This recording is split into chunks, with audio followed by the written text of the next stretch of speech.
सियासी मैदान की हर बड़ी खबर से आगाह रहने के लिए हमारे चैनल आज़ाद सियासत को सब्सक्राइब करें और बेल आइकन को प्रेस करें। चीफ जस्टिस काजी फाइज ईसा की रिटायरमेंट के मौके पे और ये इसको पार्टिंग गिफ्ट ही बिल्कुल सही तौर पर कहा जा रहा है। ये बिल्कुल तशवीशनाक है और मैं समझती हूँ कि इस वक्त जो हालात एक डिवीजन है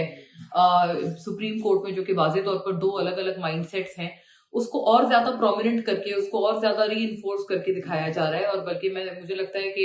काजी साहब भी चूंकि अब रिटायरमेंट पे थे तो उन्होंने भी एक तरह से फुल थ्रॉटल खेला है, फ्रंट फुट पे आके खेल रहे हैं और जो पार्टिंग लेटर में बातें लिखी हैं, वरना तो अगर चुप्पी इख्तियार करते तो शायद ये बातें इतना खुल खुल के ना सामने आती, लेकिन चुप्पी इख्तियार ना की गई। और फिर दूसरी तरफ से काजी फाइज ईसा साहब ने भी जो रिजर्व सीट्स वाला वर्डिक्ट है उस पर भी उन्होंने अपना अपना व्यू एक जारी कर दिया है और उस पर उन्होंने भी बोला है कि किस तरह से वो समझते हैं कि ये तमाम तर जो मामला है, ये तमाम तर मामला एक्चुअली किया ही इनके लिए जा रहा था और जो अक्सरियती राय है उसके ऊपर खासी कड़ी तनकीद काजी फाइज ईसा साहब ने भी बिल्कुल अपनी रिटायरमेंट के साथ ही कर डाली। तो अब बेसिकली बात यह है कि देखिए, मुतनाज़ा तो चीजें हो गई हैं और अभी आज से नहीं हुई है, सिंस अ लॉन्ग टाइम ये चीजें मुतनाज़ा हो गई हैं। जो ज्यादा वरीसम चीज है वो ये है कि अब वक्त के साथ साथ ये जो लड़ाइयां हैं सुप्रीम कोर्ट के और जो कोर्ट के महाज पर लड़ाइयां चल रही हैं, दो इतराफ की, दो माइंडसेट्स की जंग, कभी भी आज से पहले ये अनप्रेसिडेंटेड है। आज से पहले कभी भी ये इतना प्रोनाउंस होकर सामने नहीं आई है जितना अब ये आजकल हमारे सामने आ रही है।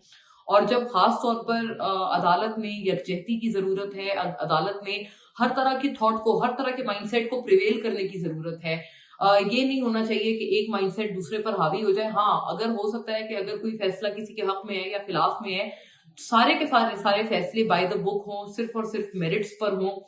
और एक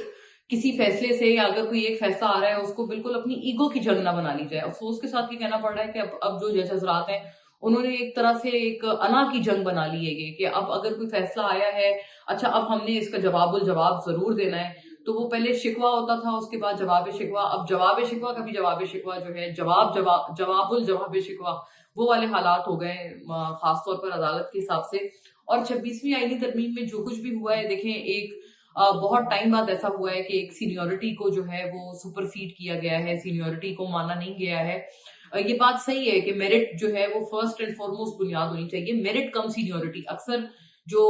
ममालिक हैं या जो अच्छे ममालिक हैं, अच्छी बैन अवी प्रैक्टिस हैं, वहां पर मेरिट कम सीनियोरिटी की बेसिस जो है वो चलाई जाती है। लेकिन अगर ये आप वन फाइन डे बाकियों को आप सिर्फ और सिर्फ एक तकाजे पर नापें और फिर फौरी तौर पर दूसरा तकाजा आप जो है वो किसी और चीज का करने लग जाए, वो फिर प्रॉब्लम बन जाती है कि आप या तो शुरू दिन से ऐसे चलते, या फिर ये कोई जो प्रैक्टिस है ये हो रही होती पिछले कई सालों से, कई जो पिछले चीफ जस्टिस अपॉइंट हुए हैं उनके टाइम से ये होती आ रही होती, क्योंकि उस वक्त तो ऐसा कुछ हुआ नहीं था। उस वक्त तो सीनियोरिटी के ही हिसाब से चल रहे होते थे। तो जाहिर है कि अगर आउट ऑफ द ब्लू एक चीज हो रही है तो बिल्कुल अचंभे की बात है और होनी भी चाहिए। और प्रॉब्लम है प्रोपोर्शन का। अगर तो जो ऑपोजिशन और गवर्नमेंट की जो रिप्रेजेंटेशन है पार्लियामानी कमेटी में, जो कि चीफ जस्टिस लगा रही है या तकर्रुर करेगी, अगर उसमें दोनों की रिप्रेजेंटेशन बराबर होती तो ये प्रॉब्लम ना होता। प्रॉब्लम तब शुरू हुआ है जब रिप्रेजेंटेशन जो है वो आपकी जो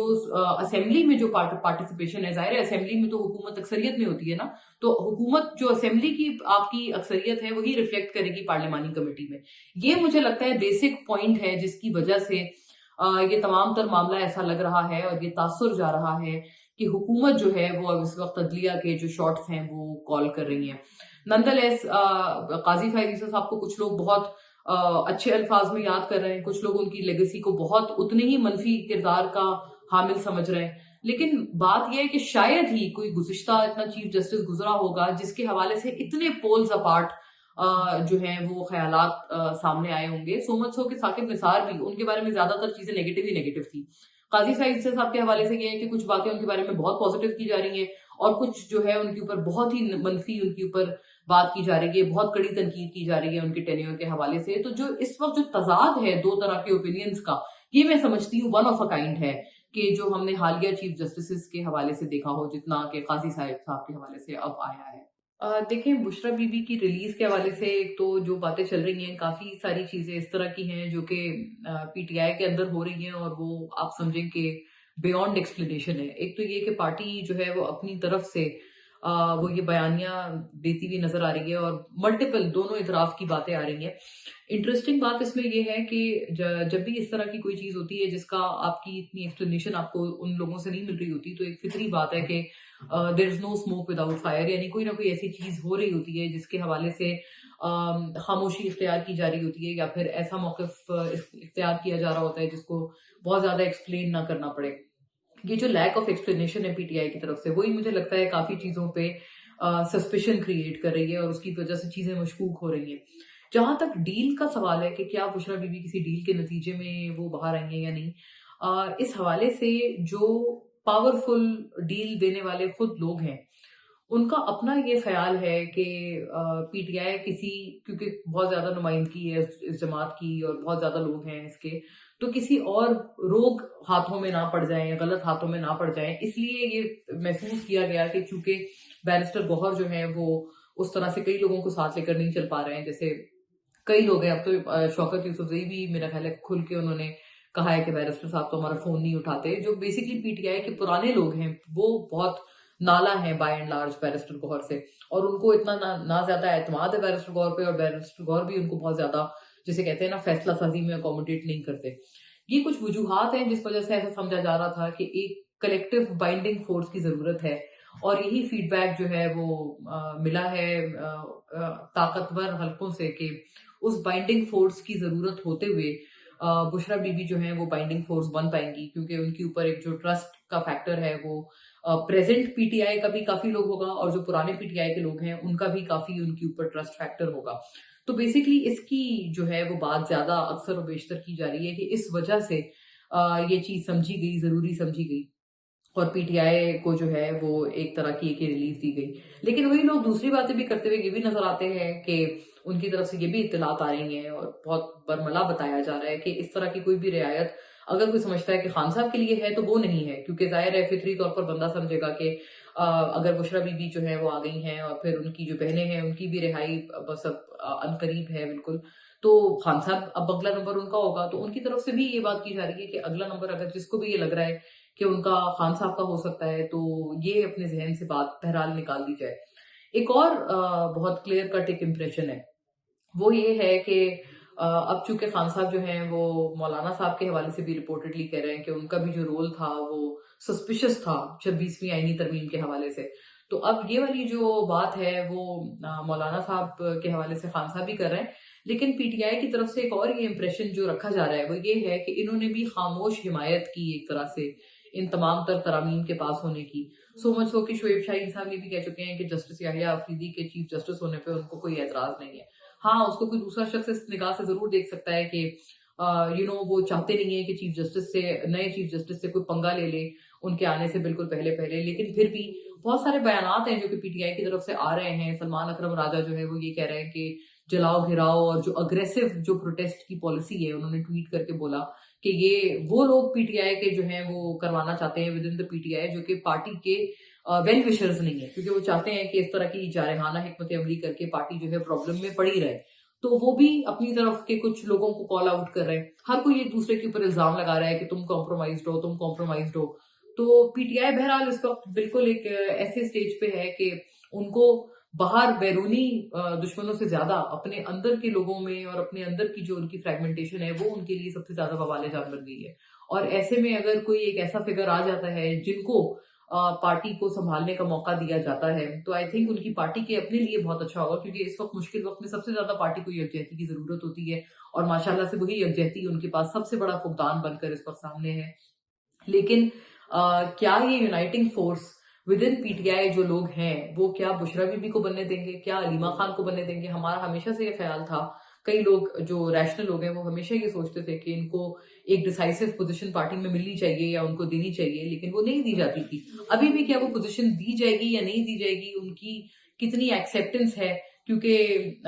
जो जिस बुनियाद पे उनको जो फीडबैक हमें दिया जा रहा है वो यही है कि जिस बुनियाद पे ये रिहाई हुई है वो यही बुनियाद है कि शायद किसी रोग हाथों में ना पड़ जाए, तो एक यूनाइटिंग फोर्स जरूर होनी चाहिए पीटीआई के पास। वो कोशिश तो की जा रही है, लेकिन विद इन पीटीआई क्या उस यूनाइटिंग फोर्स की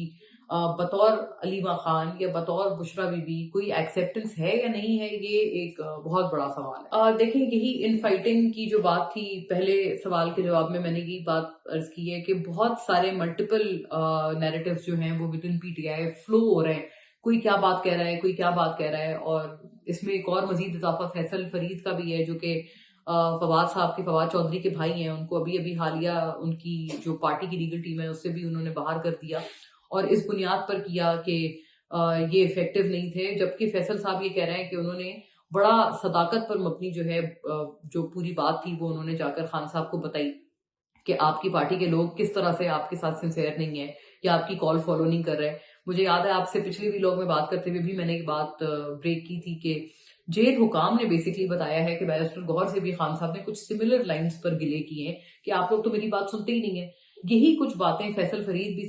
ये कह रहे थे कि उन्होंने भी जाकर खान साहब को बोली, और इस वजह से ये बेसिकली वजह बनी जिस वजह से उनको पार्टी की जो लीगल टीम्स है उससे उनको निकाल दिया गया, उसको बर्खास्त कर दिया गया। सलमान अकरम राजा साहब भी जो है वो इसके अंदर एक अपना रोल प्ले कर रहे हैं, और उनकी भी एक नजर आती है कि उनकी एक टसल है बड़ी विजिबल तौर पर। स्पेशली फवाद चौधरी साहब की तो उनसे बड़ी खुलकर एक ट्विटर पे, एक्स पे भी एक बहस चली है, एक एक्सचेंज चला है। तो बात यह है कि ये जो इन फाइटिंग है विद इन द पीटीआई, अफसोस की बात यह है कि इस वक्त मुश्किल वक्तों में सबसे ज्यादा जरूरत जब यकजहती की होती है उतनी ही ज्यादा इन फाइटिंग इस पार्टी में नजर आ रही है। मैंने शौकत यूसुफजई साहब का पहले हवाला दिया पहले सवाल के जवाब में, जबकि इससे पहले भी शौकत यूसुफजई साहब जो हैं वो none other than Aleema Khan, उन्होंने अलीमा खान के हवाले से पहले भी बड़ी एक सख्त बात की थी, और उन्होंने कहा था कि ये तो किसी पार्टी में, ये पार्टी का जो है वो हिस्सा नहीं है, क्योंकि अलीमा खान ने भी at one point in time इस तरह का बयान दिया था कि ये पीटीआई वाले तो चाहते ही नहीं है कि खान साहब जेल से बाहर आए, जिसके ऊपर शौकत यूसुफजई साहब ने बड़ा सख्त रद्द अमल एक दिया था अलीमा खान साहिबा का। तो एक विजिबल पार्टी में लीडरशिप का फुकदान है। बल्कि मैं एक और इसमें इजाफी बात करती चलूं कि हुकूमती हलकों में एक ऐसा भी इंप्रेशन एग्जिस्ट करता है कि पीटीआई जो कह रहा है ना कि हम अपने मुनहरिफ अरकान को छोड़ेंगे नहीं, और जो ये लोग नोटिस वगैरह दे रहे हैं अपने सेनेटर जरका और सेनेटर फैसल सलीम को, और जो वो कह रहे हैं कि हमें पता था कि आपका वोट, हमारे पास नाकाबिले तरदीद शवाहिद हैं कि आपका वोट जो है उन्होंने एज अ सिक्योरिटी डिपॉजिट रखा हुआ था अपने पास की जब जरूरत पड़ती तो वो उसका इंतराज आपसे करवा लेते। एक ये भी बात हुकूमती कुछ हलकों में की जा रही है कि ये सारा एक आई वॉश है जो कि पीटीआई दे रहे हैं, क्योंकि पीटीआई ने भी एक तरह की खामोश हिमायत इस पूरी तरमीम के ऊपर दिखाई, और उसका जो रिजल्ट है वो आने वाले दिनों में बतौर जिसे कहते हैं ना ठंडी हवाओं के झोंकों के तौर पर पीटीआई को मजीद उसके रिजल्ट्स मिलेंगे। और कहा जा रहा है कि यही उसकी बुशरा बीबी की रिहाई भी उसकी एक कड़ी थी, अलीमा खान की भी रिहाई और उनकी बहनों की जो 2 बहनें हैं उनकी दोनों की रिहाई भी इसकी एक कड़ी थी। इसमें मजीद भी कड़ियां जो हैं वो जुड़ सकती हैं। लेकिन फिर भी at once again I will reiterate के खान साहब की रिहाई फिर भी जो जहां तक पूछा है और जहां तक इस हवाले से फीडबैक मिला है वो यही है कि वो फिर भी इसको दूर नजर आती है। बहरहाल मुझे लगता है ये एक लम्हा फिक्रिया जरूर होना चाहिए कि अगर यहाँ पर चीजें जो हैं वो इन्हीं बुनियादों पर चल रही हैं और मेरिट्स पर नहीं चल रही, तो आई थिंक ये किसी के लिए भी मैटर ऑफ कंसर्न होना चाहिए, क्योंकि ये तमाम तर मामले बड़े लीगल होते हैं, ब्लैक एंड व्हाइट होते हैं, और इनको उन्हीं तरह से इनको लेकर इनको आगे बढ़ना चाहिए। अगर ये मामलात उन चीजों के अलावा कुछ पसे पर्दा चीजें इनको डिसाइड करती हैं, ये डिसाइसिव फैक्टर्स होती हैं, तो I think this should be a matter of concern for all of us. ये इंप्रेशन बिल्कुल ठीक है कि अगर चीफ जस्टिस याहिया आफरीदी जो हैं जैसे ही आते हैं तो पीटीआई के लिए कुछ बेहतरी के इम्कानात होंगे। उसके कुछ फीलर्स हमें शोएब शाहीन साहब के भी बयान से मिले, क्योंकि पीटीआई से जब एटलीस्ट इस बयान के हवाले से पूछा गया है तो उस पर उनका ये जवाब आया है कि हम बहुत ज्यादा एक पंगा नहीं लेना चाहते किसी भी इनकमिंग चीफ जस्टिस से, और उनकी तरफ से जब तक कोई एक्सप्लिसिटली कोई फैसला कोई हमारे खिलाफ ना आए, जैसे कि काजी फायज ईसा साहब की तरफ से सिंबल का छिन्ना और रिजर्व सीट्स वाले मामले, बहुत सारे मामला थे, तो वो कहते हैं कि जब तक कोई बहुत एक्सप्लिसिटली फैसला ना आए उस वक्त हम भी किसी की बहुत खुल के